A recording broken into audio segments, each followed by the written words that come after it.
Ganjam जिलार Buguda block अंतर्गत करचुली स्वास्थ्य केन्द्र रे लोकों पई स्वास्थ्य व्यवस्था अंधारमय पलटिछि। सरकार स्वास्थ्य चिकित्सा निमंते बहु योजना करथिले मध्य एही अंचल रे देखिबाकू मिलिछि तार विकलांग अवस्था। सरकार जनतांको सुलभ चिकित्सा निमंते कोटी कोटी टंका खर्च करथिले मध्य चारिआडे देखिबाकू मिलिछि अव्यवस्था। करचुली स्वास्थ्य केन्द्र रे दिन 3:40 रु प्रवेश द्वार को बंद कर दिया जाउछि।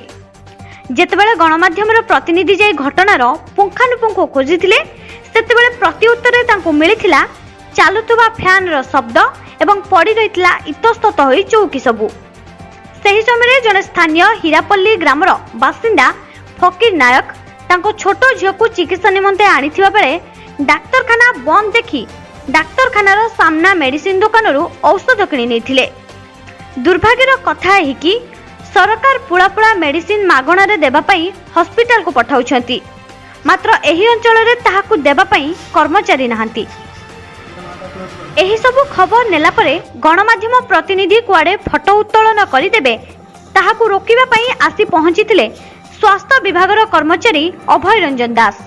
तांको पचारि बुझिबारु 2 जण डाक्तर और 2 जण स्टाफ अछंती, मात्र सेमानक घर अनेक दूर रे होइतिबारु सेमाने रहि पारुनांती बोली से प्रति उत्तर करथिले। एबे प्रश्न उठुची सरकार जेउ सब मेडिसिन मागणा रे देबा पई देउछंती ताहा कुआडे जाउछि एवं सरकारी वेतन नेउथबा कर्मचारी उपरे कोन कार्यानुष्ठान रहिबो ता प्रश्न उठाइचंती बुद्धिजीवी। Bureau report Odisha crime.